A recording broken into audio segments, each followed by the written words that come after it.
Like, so if I make these cash flows, like for this time period, like 0, 1 through 90, whatever, and then you compare it to your discount rate, and the things that go into your discount rate are like inflation and risk, like a risk premium. You have to beat a certain risk premium, right? And so it basically discounts all of that and brings it to present value, and says like, okay, like based on the cost of capital you're looking at or the returns you're looking at, do you have a positive net present value? And if you have a positive net present value, then it's let's invest, right? Because adds up. Yeah, so with like ChatGPT, you can basically, if you have the wherewithal, like the knowledge to be able to give it the terms of that equation, it can do that equation for you in about 5 seconds, right? But you can't just blindly say, "Go, give me a discount cash flow." You have to actually have to know, like, okay, what are the terms that go into the discount rate, right? You have to have the inputs. Yeah, you have, like, it's only, the outputs are only as good as the inputs, so you can't just have it do everything for you. You have to be smart enough to give it the inputs. Yes. Right. Yeah. So just that, right? Knowing that those are the factors, knowing those factors of how somebody's using ChatGPT to be able to load it up. And ultimately, that's the thing, is like this kind of math and this kind of creativity and everything else, if you load the right inputs in, you can probably figure out how to do a moonshot, you know, literally or in a project, right? You know, how do we make, the impossible happen in this particular project? And then it lays out an entire probability roadmap of how you actually go about doing that. Lays out maybe the teams and the things or whatever is necessary to be able to do this. Yeah, I mean, you definitely have to be incremental, right? Because you can say, "Oh, build a business for me," right?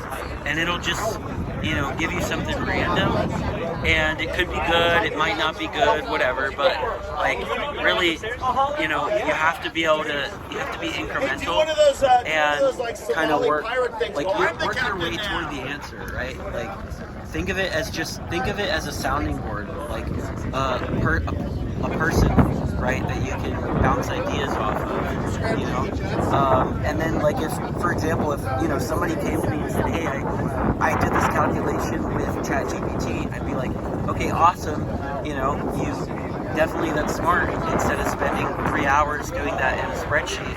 Now, but what were your inputs, right? So now let's go look at what your inputs were compared to market comparables, right? What are the averages, right? Yeah. Because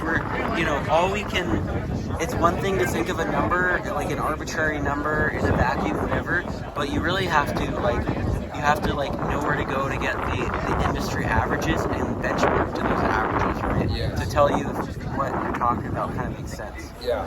Or maybe you're like way above the average. Like your projections are way above average. Okay, well, that's awesome, but now we have to check, well, is that realistic? Why are we way above average? So there's always more to dig into. And you have, it doesn't matter if you have this awesome tool that can help you iterate quickly. You still have to have the level of knowledge and the skill set to understand the inputs and the outputs. Yeah, so really, in utilizing ChatGPT to be able to engineer a business or an idea into a reality, you got to be able to, instead of firing your employees because ChatGPT is going to replace everything, you utilize ChatGPT, you retain your team to be able, or you get new ones maybe you replace them if that's what's necessary, to be able to use ChatGPT to be able to optimize the results that you want to be able to create. So it really shifts an entire department, or maybe the entire company perhaps, in crafting quality questions, in so much that you can get quality answers to be able to take quality actions and get quality results. Yeah, so I mean that's called prompt engineering. And I mean, I would say you would want to kind of train your employees in prompt engineering, right? And now instead of having to, fire them or whatever, now you have redeployed their skills to,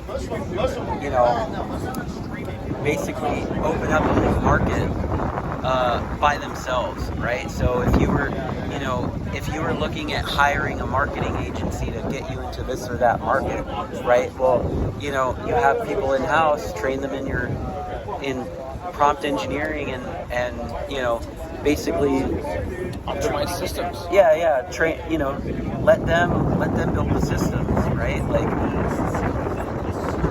and they can own that part. Yeah.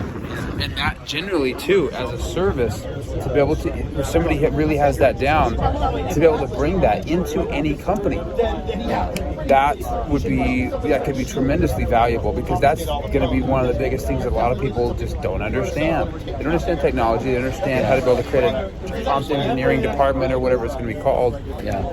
If you bring that into a company, I mean, that changes the M&A market. That could potentially change, investing in M&A and all kinds of different e-commerce, everything. Tons of things.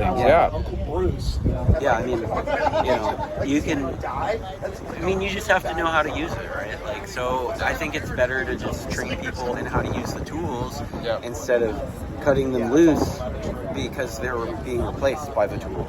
Right. Yeah, totally. And,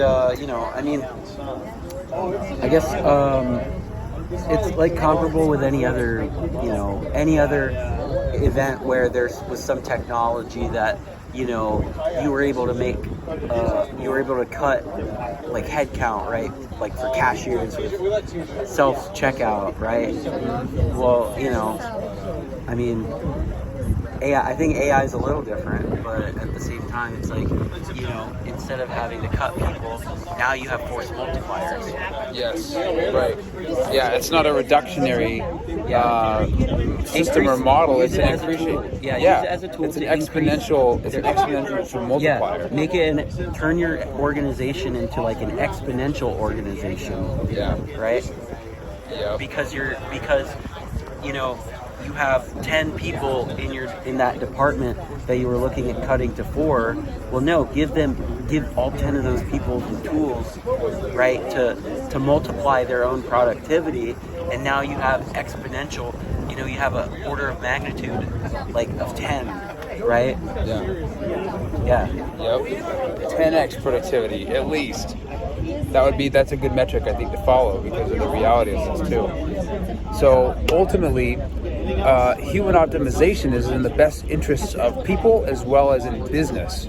And this area of human optimization is helping people to be able to use tools like AI and to be able to use tools in teams and systems, not replacing them because technology is going to take over everything, but it's more so about looking at the reality of what the future is, adjusting, as you need to, but empowering the people to be able to have the tools so that the entire company and industry can move forward in a meaningful and productive way. Ahoy. Hell yeah.